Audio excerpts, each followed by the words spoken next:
उन सभी लोगों के साथ काम करने के लिए, उस टीम के साथ काम करने के लिए। लेकिन जो मेरा आज का विषय है वो कुछ इस तरह से है कि हमने जो हमारा क्रिप्टो यूनिट ऑफिशियल चैट है उसके अंदर हमने सामान्य रूप से जो पूछे जाने वाले सवाल हैं उनको लिख लिया है। और जीन जी, आपको वापस हम आमंत्रण देना चाहेंगे क्योंकि बहुत सारे ऐसे लोग हैं जो बारंबार वही सवाल दोहरा रहे हैं। कुछ ऐसे सवाल हैं जिन्हें मैं बोलना चाहूंगा, और जब आप इसको उत्तर देंगे तो उसके बाद में मैं अपने विचारों को, अपने ख्यालों को इस पे साझा करूंगा कि कैसे मिलकर हम उसे प्राप्त कर सकते हैं जो हमारे सीईओ एंड्रे हुवरोतोव जी ने हम सबको वादा किया था। पहला सवाल, भागीदारों के साथ क्या होगा जो एसटीओ टोकन एक नहीं तो दूसरे कारण की वजह से नहीं प्राप्त कर पा रहे हैं?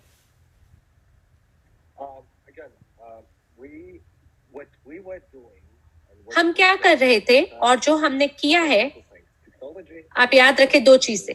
एक किया है प्रौद्योगिकी और दूसरा परामर्श। हमने एक ढांचा दिया है कि कैसे चीजों को अनुपालित रखना है, कैसे चीजों को ठीक से करना है।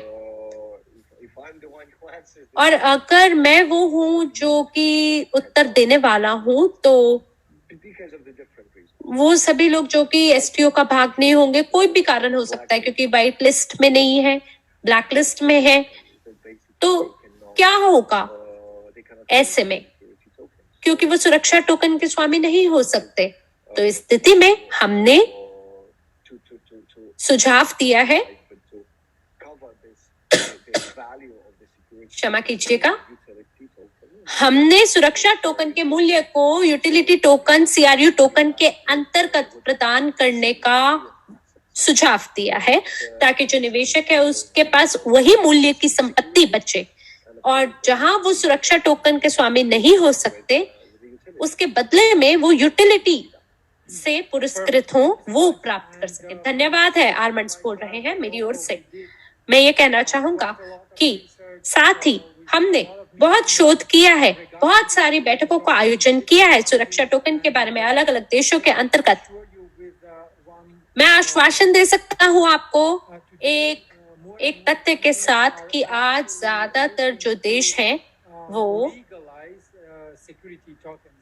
सुरक्षा टोकन को कानूनी रूप से बनाने में लगी हुई है।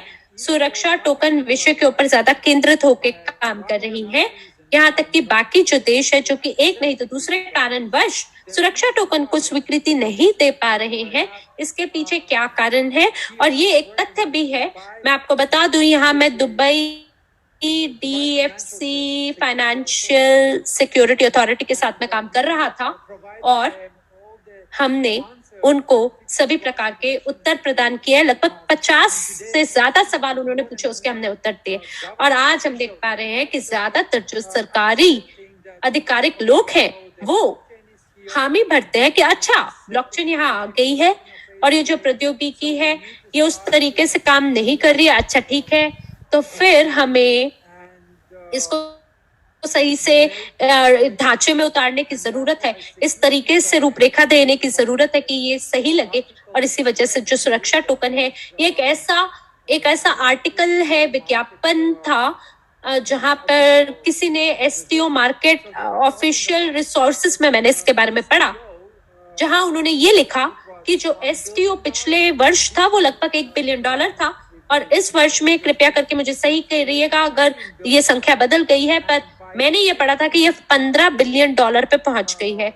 और 2030 तक ऐसी भविष्यवाणी की गई है कि जो मूल्य होगा सुरक्षा टोकन बाजार का वो $161 ट्रिलियन से भी ऊपर पहुंच जाएगा।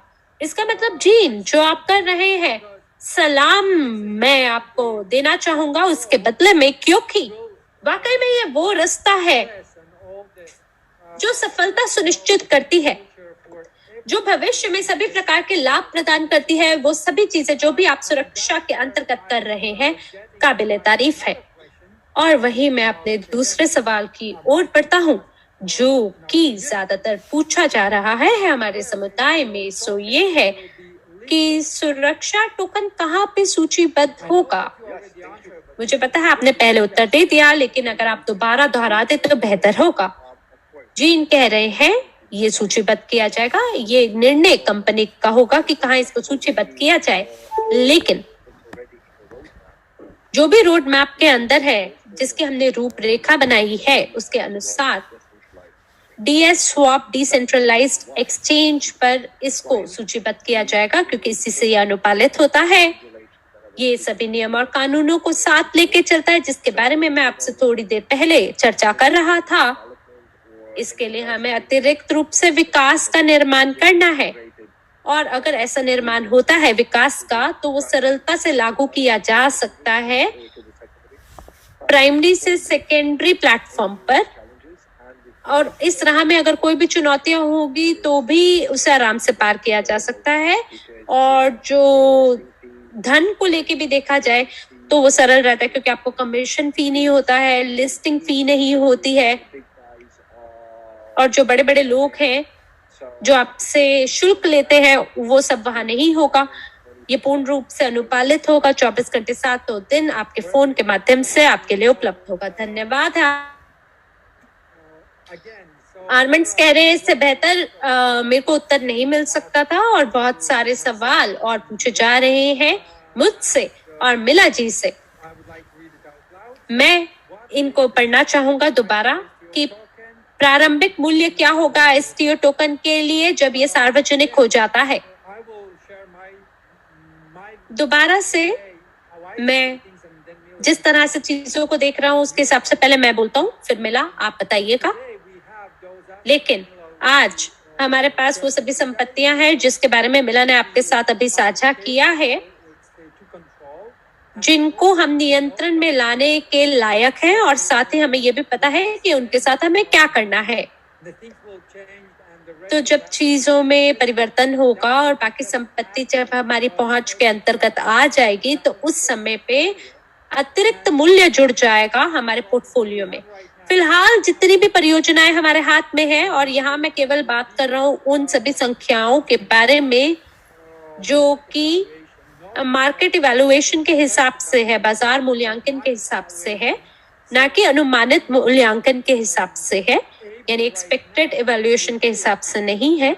तो उसके हिसाब से हम ये भविष्यवाणी कर पा रहे हैं कि जो मूल्य है उसमें परिवर्तन होगा, और जो सुरक्षा टोकन का जो मूल्य है वो कम हो जाएगा। लेकिन वो सभी लोग जिन्होंने खरीद की है हमारे मंच के द्वारा बड़े मूल्य के लिए, उन सभी को अतिरिक्त STO टोकन द्वारा पुरस्कार दिया जाएगा, जो कि बाजार के मूल्य के हिसाब से होगा। तो जब हम मार्केट प्राइस के बारे में बात कर रहे हैं और क्यों इसकी आवश्यकता है, क्योंकि जब आप बड़े बड़े निवेशकों के बारे में उनसे बात करते हैं, और जहां मैं विश्व के नए आर्थिक विकास के इस ख्याल को लोगों के पास लेके जाता हूं, और जब मैं उन्हें ये बताता हूं कि किस प्रकार की समस्याओं से हमें छुटकारा देता है, तो हर कोई इस मिशन को, इस विचार को बेहद पसंद करता है। यह मिशन को हर कोई सराहनीय दृष्टि से देखता है, और लोग बोलते हैं आप मेरे पास वापस आ जाइएगा जब आपके पास ये दस्तावेज होंगे। और आज STO बॉक्स टीम वो टीम है जो हमारी मदद कर रही है सभी प्रकार के दस्तावेजों का निर्माण करने में, हर प्रकार की फाइल का निर्माण करने में, जिसकी हमें आवश्यकता है, ताकि हम ये जो बड़े बड़े निवेशक और कंपनियां हैं हम इनके पास जा सके, इनको हमारे साथ जोड़ सके, जब वो ये समझ सकेंगे कि किस प्रकार के उत्पादों को वो खरीद रहे हैं हमसे। और तब शायद इसका मूल्य अलग होगा, क्योंकि वो आधारित होगा डिमांड और सप्लाई पे, मांग और आपूर्ति पे। और साथ ही वो सभी लोग, वो सभी देश जो कि सुरक्षा टोकन को आज स्वीकृति किसी कारणवश नहीं दे रही हैं, और हो सकता है किसी कारणवश आपके KYC को पास नहीं कर पा रहे हैं, किसी औपचारिकता को अगर आप पास नहीं कर पा रहे हैं, तो पहले तो हम अलग अलग टीमों के साथ बात कर रहे थे और उनमें से हमने एसटीओ बॉक्स का चयन किया। हम ये सोचते थे कि वो सभी लोग जो कि सुरक्षा टोकन नहीं प्राप्त कर पाएंगे, उनके लिए निकासी का रास्ता क्या है, और इसके लिए हमने बहुत लंबा समय लगाया। लेकिन आज हमने इस सभी परेशानियों को साइड पे रख के हर कोई विजेता बने एक ऐसे समाधान के साथ हम आपके सामने आए हैं। मीला मैम बोल रही हैं।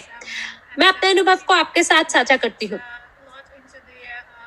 मैंने प्री आईपीओ में बहुत निवेश किया है, और अगर आप अपनी तरफ से सभी सतर्कता को बरतेंगे तो आपको पता चलेगा जो एसटीओ रेगुलेशन है वो बीच में आती है।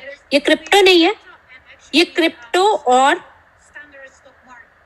जो मानव स्टॉक मार्केट है उसके बीच की बात है। तो हमने क्रिप्टो और स्टॉक मार्केट दोनों से सभी लाभों को जोड़कर एसटीओ के साथ काम करना चुना है। तो जब मैंने प्री आईपीओ के साथ काम किया, जैसे वर्जिन गैलेक्सी के बारे में अगर आप बात करें, तो मैं उस समय पे बहुत सुनिश्चित थी कि ये मेरे सबसे बड़े निवेश की तरह साबित होगा। मैं इसके लिए तैयार थी, और मुझे लगता है कि 12 बजे मेरे समय अनुसार मैं तब टीवी देख रही थी, और थोड़े दिन पहले इसके बारे में घोषणा हुई कि बहुत सारी चीजें होने वाली हैं वर्जिन स्टॉक्स के साथ, और सभी लोग जो है इसके लिए बेहद उन्होंने इंतजार किया, वो ये दिन कब आएगा। और मैंने तब ये प्री एसटीओ से भी पहले के समय पर निवेश किया, और तब मुझे ये लगा कि ओहो, ये तो बहुत ही मजेदार दिन होने वाला है जब मैं खुशी के मारे आसमान में होंगी। पर जानते हैं, कुछ घंटों के बाद जब मैं इन्वेस्टमेंट पोर्टल पे गई और वहां पे मैंने देखा कि जो शेयर का शुल्क है वो बढ़ने की जगह कम कम और कम होता जा रहा है, तब मैं बिल्कुल 80% जो मैंने निवेश किया था वो घाटे को प्राप्त हो गई। और मेरे को ऐसा लगा था कि अरे ये तो बहुत बढ़ जाएगा, और सब कुछ जो भी उन्होंने कहा है वो उन्होंने पूरा किया है। लेकिन एक निवेशक के दृष्टिकोण से मैं आपको बता दूं, आप किसी भी चीज की घोषणा नहीं कर सकते कि जो प्री आईपीओ है पहली कंपनी का, जो कि अंतरिक्ष में यात्रा उन्होंने किया था टूरिस्ट के साथ, वो क्रैश हो जाएगा। लेकिन ये तब भी हुआ। तो इसलिए आपको ये समझना जरूरी है कि जब भी कोई जो शुल्क है वो प्री एसटीओ पे आता है, प्री आईपीओ में आता है, तब जो ये इस बारे में नहीं होता कि क्या मूल्य है कंपनी का, ये इस पे निर्भर करता है कि समुदाय जो है वो कैसा है, उसका मूल्य कैसा है, निवेशकों के बारे में होता है। और जब बाजार में कुछ भी छेड़छाड़ होती है, जैसे अगर आप अमेज़न की ओर देखें, अगर आप उसको मूल रूप से देखें और तकनीकी रूप से देखें, तो जो शेयर है जिसपे वो ट्रेड करते हैं, आपको बड़ी हैरानी होगी उसको देख के। लेकिन जो बायर है वो तैयार होते हैं उसको खरीदने के लिए, इसी वजह से वो अभी तक चल रहा है। तो मैं विशेष रूप से ये सभी सवाल आपके देख पा रही हूँ चैट में, तो मैं ये जानने की कोशिश करती हूँ कि मूल्य आखिर किस चीज पे निर्भर करता है और किस तरह के वेरिएबल है जिसपे वो निर्भर करता है। देखिए, कंपनी ने तो अपने हिसाब से संपत्ति के बारे में मूल्यांकन किया है, पर साथ ही इस पे भी निर्भर करता है कि किस टीम के साथ वो काम कर रहे हैं, किस प्रकार की प्रौद्योगिकी के साथ वो काम कर रहे हैं, लोगों में मांग और आपूर्ति कैसी है, क्या लोग खरीद करना चाहते हैं या बेचना चाहते हैं, इसके पीछे बड़े बड़े नाम कौन से हैं। तो कुछ ऐसी चीजें होती हैं जिसको आपको सटीक रूप से समझना बहुत जरूरी है जब हम मूल्य के बारे में बात करते हैं। और एक कंपनी के रूप में हम इसका मूल्यांकन लगा सकते हैं। जो पीले और लाल रंग के क्षेत्रों में देश हैं, उसके हिसाब से हम लोग एक नई कंपनी का बीवीआई में निर्माण करेंगे, और ये कंपनी वो होगी जिसके अंदर सभी संपत्ति होगी, और उसको विभाजित किया जाएगा जितनी संख्या में नए एसटीओ टोकन होंगे, और फिर लोग देखेंगे कि क्या मूल्य है जिसके हिसाब से इसको लिस्ट किया जा रहा है। और फिर हमारे ऊपर निर्भर करता है कि दुनिया के ऊपर, अर्थव्यवस्था के ऊपर, कि इस टोकन के साथ आगे भविष्य में क्या होगा, क्योंकि कुछ ऐसे भी हाथ है जो बाजार में छेड़छाड़ कर सकते हैं, मैनिपुलेट कर सकते हैं। और एंड्रे का विजन हमेशा से ऐसे था कि अगर हमारे पास लाखों लाखों लोग हो दुनिया भर में, और अगर वो लाखों लोग तैयार नहीं है बेचने के लिए $3 से नीचे, तो फिर मूल्य कितना होगा? $3 ही तो होगा। और अगर मिलियन और मिलियन के जो लोग हैं वो सेंट पे बेचने को तैयार हो जाएंगे, तो 2 सेंट से नीचे का मूल्य होगा। तो बिल्कुल ये जिम्मेदारी हमारी पूरी समुदाय की है कि हम किस तरीके से मूल्य को संगठित करके आगे बढ़ते हैं। धन्यवाद है आपका मिला। आर्मेंट्स बोल रहे हैं कि आप कुछ कहना चाहते हैं? जी,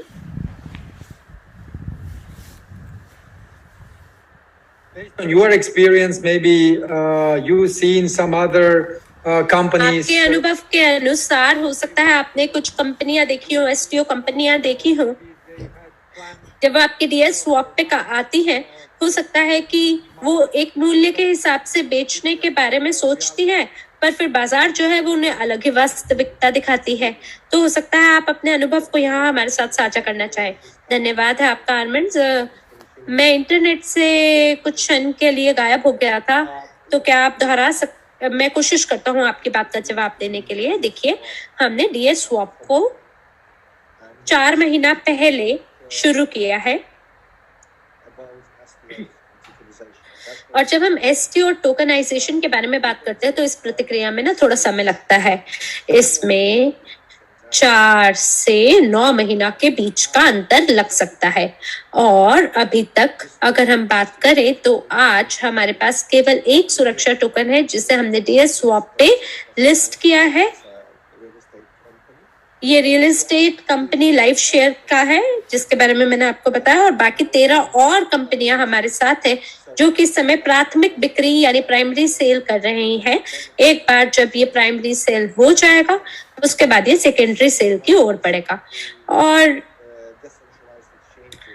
आपने ज्यादा सेकेंडरी डिसेंट्रलाइज्ड एक्सचेंज नहीं देखा होगा सुरक्षा टोकन के लिए, क्योंकि ये एकदम शुरुआती समय में है। हम शुरुआती समय में कदम रख रहे हैं और इस समय के हम दिग्गज हैं, क्योंकि ये केवल व्यवसाय के बारे में नहीं है बल्कि व्यावसायिक, कानूनी और प्रौद्योगिकी तीनों पहलुओं को इकट्ठे जोड़ के काम कर रहा है, ताकि जो आपका निवेशक है वो सरलता से इन सभी सिक्योरिटी को खरीदे और बेचे, और उसे कहीं पे उड़ने की जरूरत नहीं है, उसको कहीं पे भी दस्तावेजों को हस्ताक्षर करने की जरूरत नहीं है। जितना आलसी वो निवेशक हो सकता है उतना आलसी वो रह सकता है।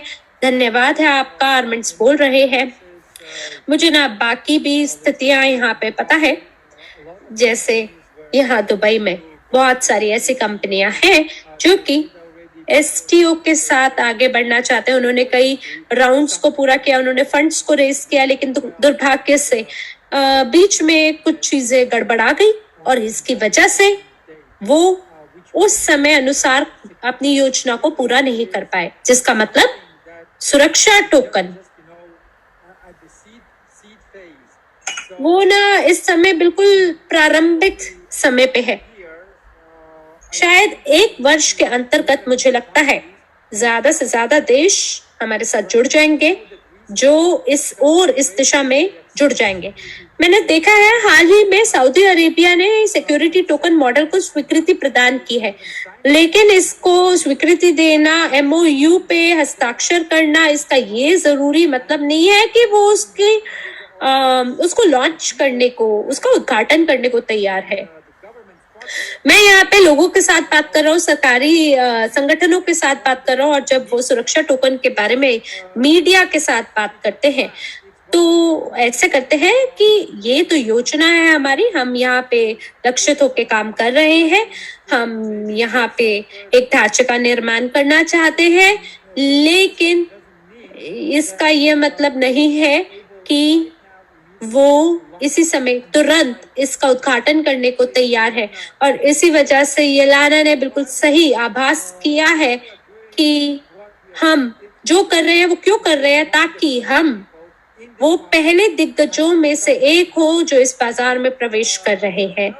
और यहाँ पर एक और सवाल जो आप लोग पूछते हैं, और मैं और मिला बिल्कुल इस सवाल का भी उत्तर देने को तैयार है, जो कि शायद सुविधाजनक हमारे लिए नहीं है, लेकिन चलिए मिलके करते हैं।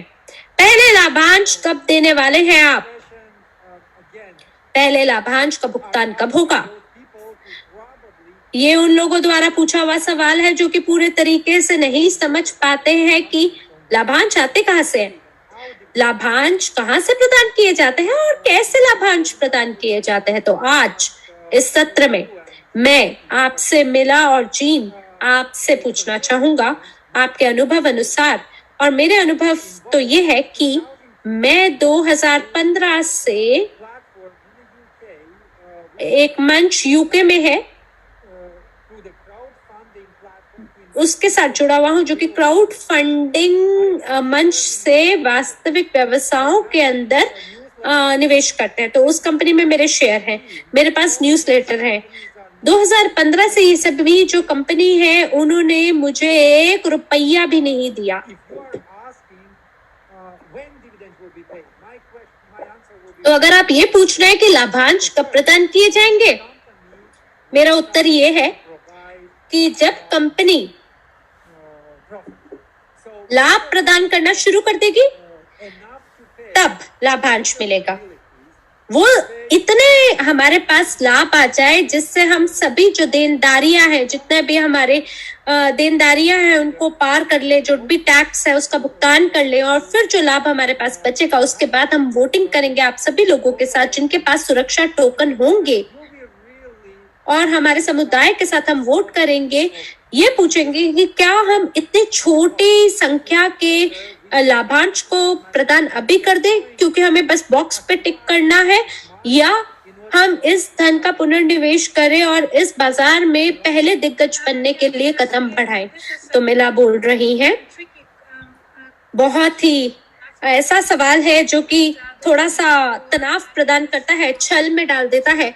तो आप सभी नेता जो यहाँ पे हैं, जो रिकॉर्डिंग को सुनेंगे, और मैं चाहती हूँ कि आप भी सीख लें इसको सुनकर कि कैसे इसका उत्तर देना है। लाभांश क्या होता है? लाभांश वो लाभ होते हैं जो कि कंपनी उत्पन्न करती है, और फिर ये जो लाभ है ये विभाजित किए जाते हैं मेमोरेंडम अनुसार। आप में से वो सभी लोग जो पुराने हैं आपको पता होगा कि हमारे पास एक वोटिंग प्रणाली है। इसके माध्यम से हम ये समझते हैं और ये भेद लगा पाते हैं कि क्या प्रतिशत लाभांश का टोकन धारकों को प्रदान किया जाएगा। तो अभी यह सवाल ये आता है कि कौन कौन सी कंपनियां होंगी जो कि लाभांश प्रदान करेगा। तो अगर आप हमारे पोर्टफोलियो को देखते हैं और अगर हरे रंग के देशों को देखते हैं, उनमें से ज्यादातर जो है वो स्टार्टअप में है। तो अतीत में हमने कुछ प्रॉफिट बोनस का भुगतान किया और वो भी 7 बार हमने उसका भुगतान किया। तकनीकी रूप से हम अभी लाभांशों को रोक नहीं सकते क्योंकि हम फिलहाल कंप्लाइंट नहीं है लाभांश होल्ड करने के लिए, लेकिन जो बोनस लोगों ने प्राप्त पहले किया है वो 7 बार किया है। और क्यों आपने 7 बार इसे प्राप्त किया है? क्योंकि कुछ ऐसी कंपनियां हैं, कुछ ऐसे उपकरण हमारे पोर्टफोलियो में है जो कि लाभांश को उत्पन्न कर पाएंगी। जैसे आप कुछ शेयर को खरीदते हैं $1 पे, और फिर कंपनी जो है वो स्टॉक मार्केट पे से बाहर निकलती है $3 पे, यानी कंपनी ने $2 के हिसाब से लाभ कमाया, और फिर लोग जो है उसके अनुसार लाभ प्राप्त करते हैं। आपको याद होगा कि जो हमारे पुराने वेबिनार हैं उसमें हमारे पास कुछ शेयर थे स्टॉक मार्केट में, यूएस पे हमारे पास इंडिया के शेयर बाजार के शेयर हैं।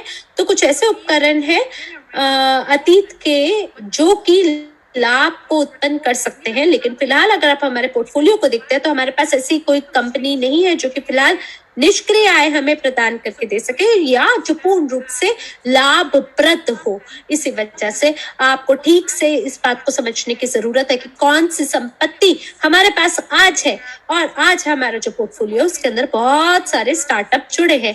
कई ऐसी कंपनियां हैं जो भी शुरुआती नवजात शिशु की चरण पे है। जैसे अगर आप ग्लोबल यूनिट पे के इंतजार में है कि वो हमें लाभांश दे, इसके लिए सबसे पहले ग्लोबल यूनिट पे को लाभप्रद होना होगा। उसको सभी प्रकार की जो देनदारियां खर्चे हैं उसको पूरा करके लाभ अर्जित करना होगा। लाभ अर्जित होने के बाद में वो जो लाभांश है वो लोगों को प्रदान किया जाएगा, और इस प्रकार से लाभांश जो है लोगों को दिया जाता है। तो अगर आप शेयर बाजार कंपनियों को देते हैं नैस्डैक पे या बाकी किसी और मंच पे, ये सामान्य रूप से वर्ष में एक बार रिपोर्ट उत्पन्न करती है, जिसके आधार पे आपको पता चलता है कि लाभांश कब मिलेगा। तो इसी वजह से लाभांश को आप ऐसे ना देखें कि ओ लाभांश तो कहीं से भी आ जाएगा, नहीं, ये वो लाभांश है जिसे हम सरलता सस्ते में खरीदते हैं, उसे बेच के लाभ प्राप्त करते हैं और तब लाभ अर्जित होता है। या ये वो कंपनी होती है जो कि स्टार्टअप में होती है और इसके लिए कंपनी को घोषणा करनी होती है, ओ हमने स्टार्टअप से धन कमाया और जो धन लाभ के रूप में कमाया, तो उसी लाभ से हम लाभांश प्रदान कर पाएंगे। मुझे आशा है आप समझ पा रहे होंगे कि क्या लाभांश है और किन नियम और शर्तों अनुसार लाभांश प्रदान किया जाता है। धन्यवाद है आपका। मिला आर्मेंट्स बोल रहे हैं। जीन, हो सकता है आपका कोई अनुभव हो अपने ग्राहकों के साथ में कि कितनी जल्दी वो अपने पहले लाभांश को प्रदान कर पाए थे और हो सकता है कि वो अभी भी ना कर पा रहे हो। तो जीन बोल रहे हैं, प्रत्येक जो कंपनी है अलग अलग तरह से काम करती है। ये आंतरिक नीति पे निर्भर कर सकता है, व्यावसायिक मॉडल पे निर्भर कर सकता है और अलग अलग मॉडल्स हो सकते हैं। जैसे अगर आप रियल एस्टेट को टोकनाइज करते हैं और अगर ये अचल संपत्ति है जो कि रेंट आउट करती है और अगर कोई व्यक्ति आपके टोकनाइज्ड अपार्टमेंट से रेंट ले रहा है तो आपको लगेगा कि ये शायद लाभांश है, क्योंकि देखिए एक अपार्टमेंट है, घर है जो कि लाभ उत्पन्न करता है। हर कोई एयरबीएनबी पे उस अपार्टमेंट को पे व्यवसाय करता है, तो हर दिन उसमें से धन आएगा। और अगर मैं सुरक्षा टोकन का व्यक्ति हूँ और अगर मैंने उसको रेंट कर रखा है, किराए पे लगाया हुआ है, तो बिल्कुल मेरे को लाभ भी मिलेगा और मैं फिर लाभांश दे भी पाऊंगा। लेकिन अगर आप ट्विटर के बारे में बात कर रहे हैं तो उन लोगों ने कभी भी लाभांश नहीं दिया, जबकि वो मल्टी बिलियनियर कंपनियां हैं।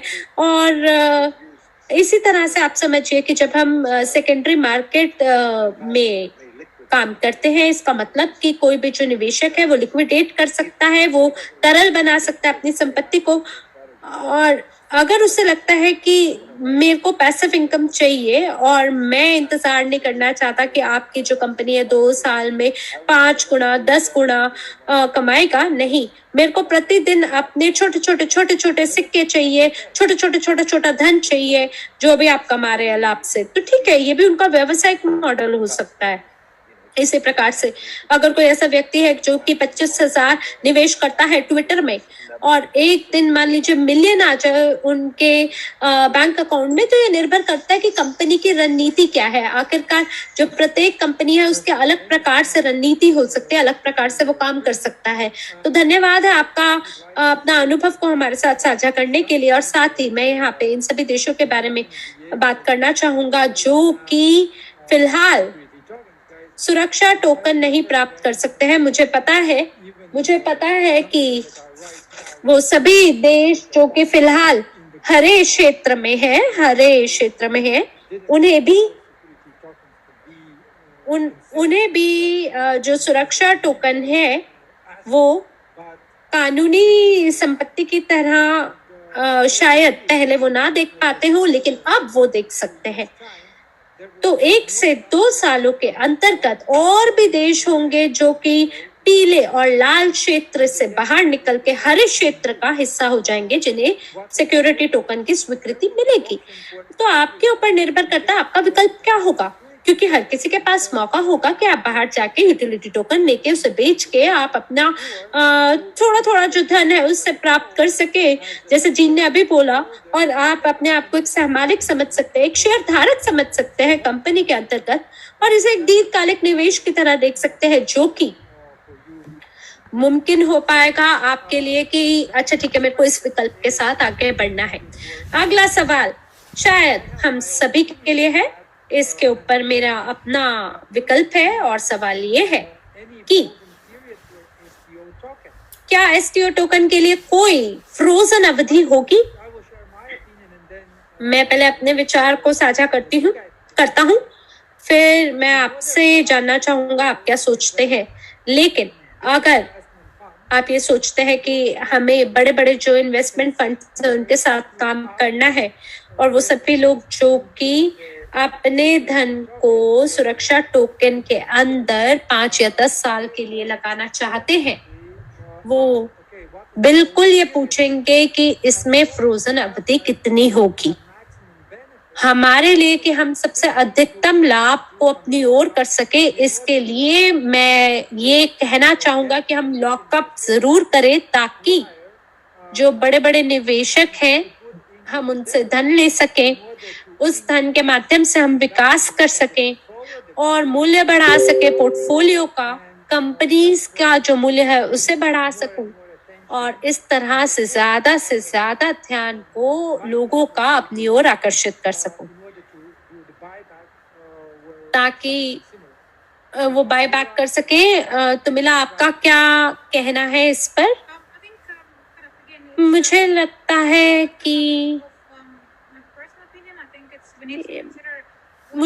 कि व्यक्तिगत रूप से मुझे इस पे नहीं कहना चाहिए। मुझे लगता है मिलकर चर्चा करनी चाहिए कि कंपनी के लिए अच्छा क्या है। तो जो एसटीओ टीम है उन्होंने एक रणनीति का निर्माण किया है फ्रोजन पीरियड के लिए, और मुझे लगता है कि इसके बारे में आप अभी बता सकते हैं या जब टोकोनॉमिक्स अपडेट होगा तब बता सकते हैं। तो जीन बोल रहे हैं, क्या आप एसटीओ टोकन के बारे में बोल रहे हैं? तो जीन बोल रहे हैं जी, जो अंतिम उत्तर रहेगा उसके बारे में प्रकाशित किया जाएगा, लेकिन जो सामान्य रूप से अगर देखूं तो मैं ये कहूंगा कि जो निवेशक हैं उन्हें इंतजार करना होगा 12 महीना लॉकअप पीरियड से, और जो बाकी क्षेत्र अधिकार के लोग हैं उनके लिए कोई भी बड़ी बाधाएं हमने नहीं लगाई हैं। मेरे ख्याल से कुछ में आधा समय का भी अवधि लॉकअप में लगाया जाएगा, फ्रोजन पीरियड लगाया जाएगा, लेकिन मेरे दृष्टिकोण से तो कोई भी फ्रोजन पीरियड नहीं होना चाहिए।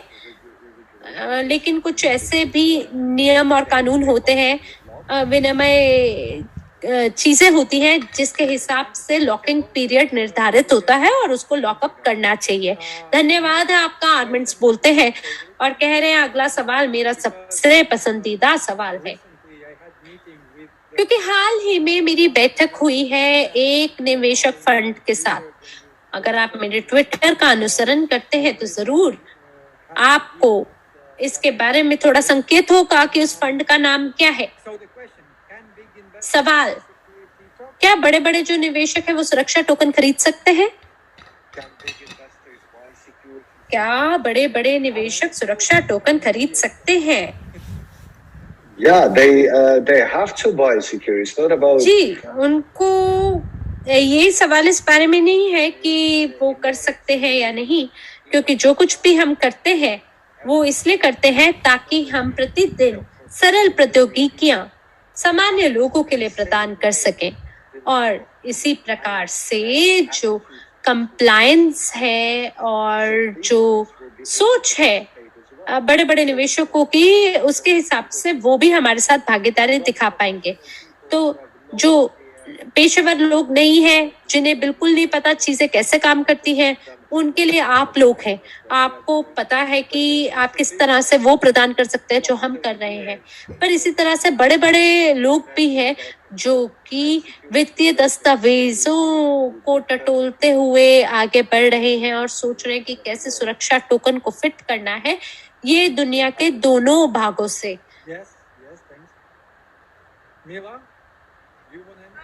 तो मिला मैम इस पे कह रही हैं, मुझे लगता है कि आपकी बात लगभग स्पष्ट है और मुझे लगता है कि बड़े निवेशकों को जरूर खरीद करना चाहिए, क्योंकि ये जो पूरा आंदोलन है ये इसलिए शुरू किया गया है ताकि दुनिया के हर कोने से लोग उसका आनंद उठा सके जो आपको प्रारंभिक स्थिति में प्राप्त हो रहा है और आप शुरुआती समय से निवेश कर सके।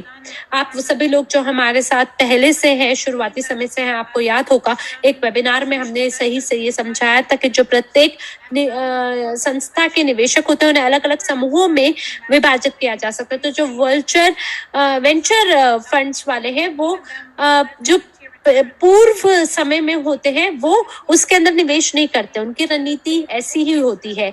और जो बड़े बड़े निवेशक होते हैं वो हमेशा ये पूछते हैं क्योंकि उनको अतिरिक्त दस्तावेज चाहिए होते हैं, वो जोखिम के साथ काम नहीं करते, उनको बड़े बड़े प्रमाण चाहिए होते हैं कि वो अपने धन को किसी कंपनी में लगा सके, क्योंकि जितने भी शेयर धारक हैं उनसे उनको धन चाहिए होता है। पर हमारी स्थिति में हम वो लोग हैं जो हमारे पे कोई भी जिम्मेदार नहीं है, हम खुद पे जिम्मेदार हैं। अगर कुछ भी मैं बिटकॉइन के अंदर लगाती हूँ, अगर कुछ गलत हो जाता है तो ये मेरी जिम्मेदारी है, मेरी वजह से नुकसान हुआ, इसमें हम किसी और को कुछ नहीं बोल सकते।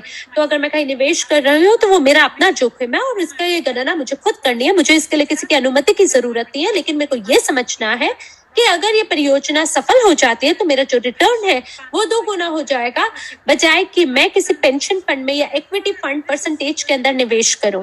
तो ये थोड़ा सा अलग है।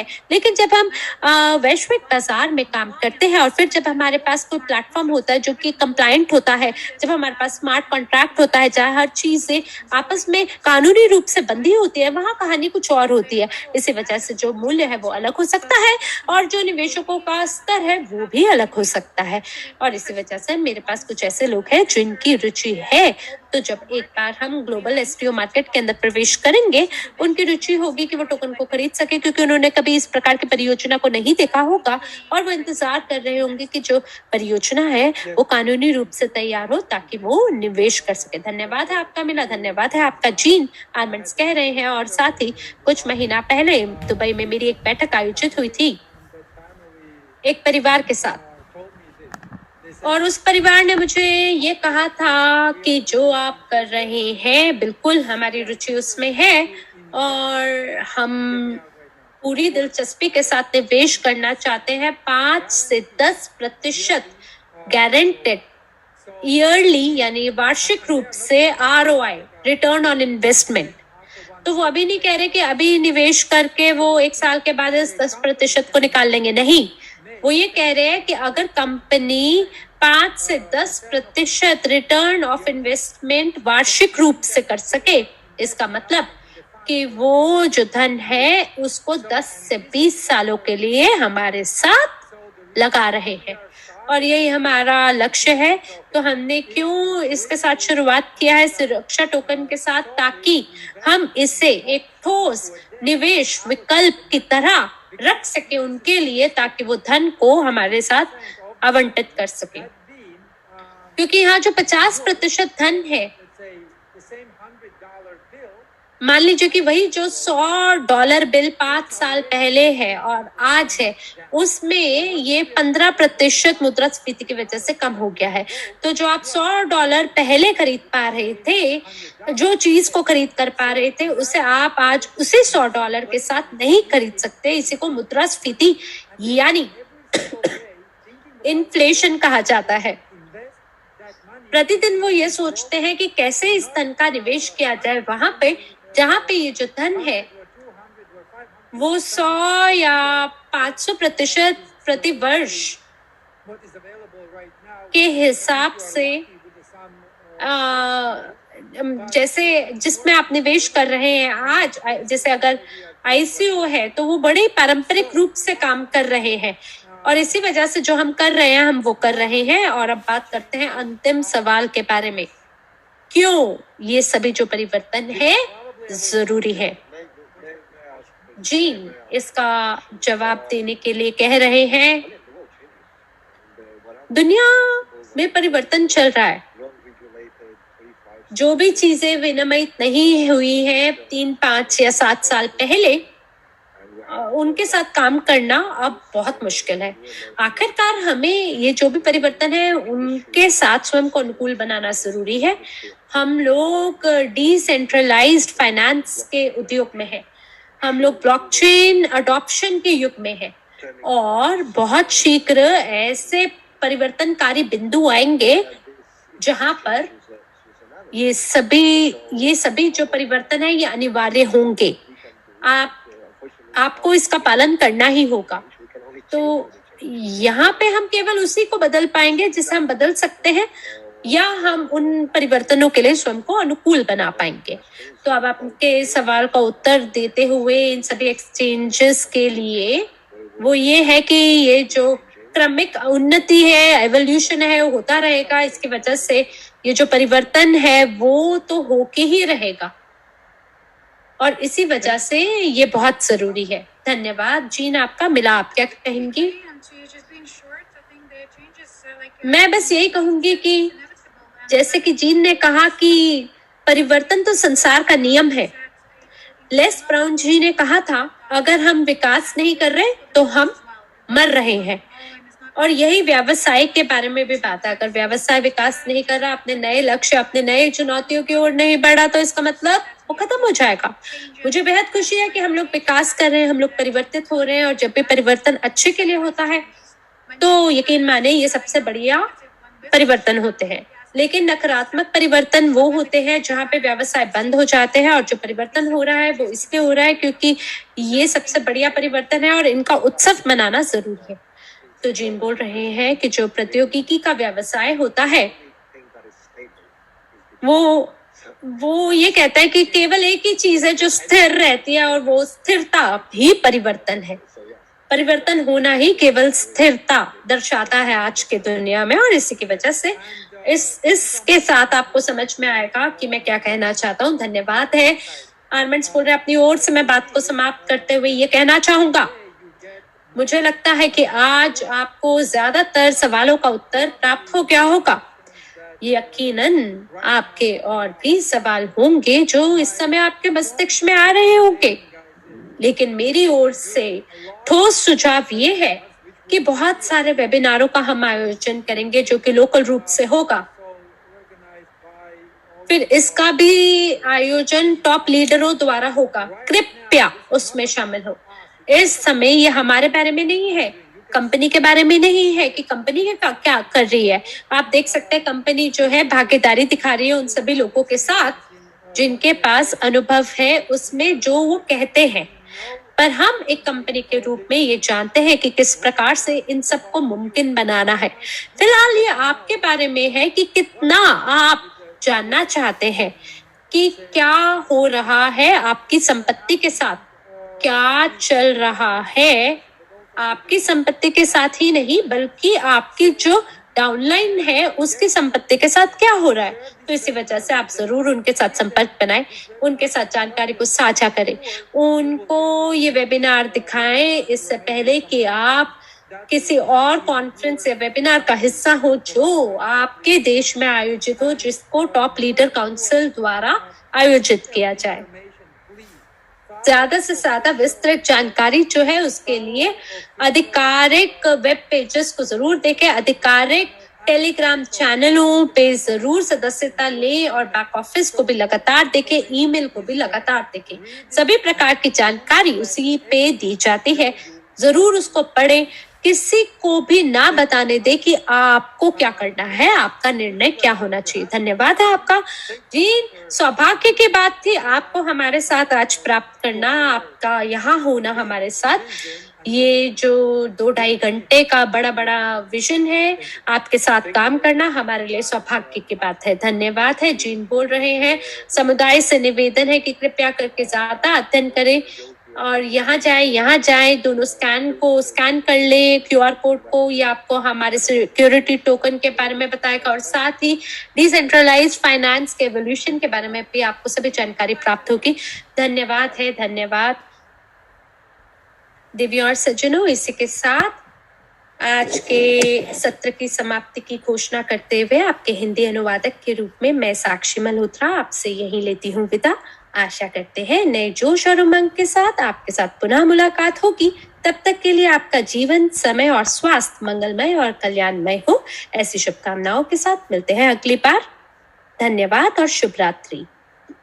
धन्यवाद, शुभ रात्रि। आई होप आप लोगों को काफ़ी इन्फॉर्मेटिव जानकारी मिला, और इसी तरीके से इस जानकारी को आप अपने तक सीमित न रखें, इस वीडियो को ज़्यादा से ज़्यादा लोगों तक शेयर करें। अगर आप ये फेसबुक पेज पे देख रहे हैं तो फेसबुक पेज को लाइक करिए, साथ में शेयर करिए लोगों तक। इसी तरीके से आप अगर यूट्यूब वीडियो में देख रहे हैं तो चैनल को सब्सक्राइब कर दीजिए, इन्वेस्टर बने यूट्यूब चैनल को। बेल आइकन को भी दबा दीजिए ताकि इसी तरीके से इन्फॉर्मेटिव वीडियो डले उसकी नोटिफिकेशन आपको तुरंत मिल जाए। वीडियो को ज़्यादा से ज़्यादा लोगों तक शेयर करें। इसी के साथ इस वीडियो को यहीं पे समाप्त करते हैं। तब तक के लिए जय हिंद, जय भारत। धन्यवाद।